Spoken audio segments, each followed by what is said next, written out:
Hello everyone and welcome back to our channel. In front of me I have VIVO Watch GT 2 and today I'm going to show you how to change the straps on this watch. So let's get started.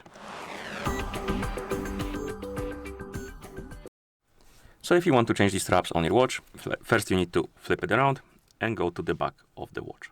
And on the back of the watch you will see that next to each strap on each side of the watch we have these buttons basically. And to release the strap you simply press in this button right here, and once you press it in you can just pull out the strap. It's quite simple and quite easy, like this. And here we have our straps and our watch. And once you get new straps and you want to attach them, you just simply grab the watch, grab the strap, and here on the strap you have this pin that usually is locked in the watch. And you basically take this pin, you insert it into a hole on your watch. I don't know if you can see that hole because it's kind of reflecting the light, but here we have it.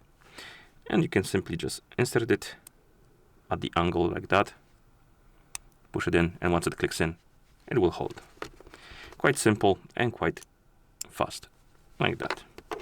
And now we have the straps reattached. And that's how you change the straps on this watch. So if you found this video any helpful, please consider subscribing to our channel and leaving a like on the video. Thank you for watching and see you in the next one.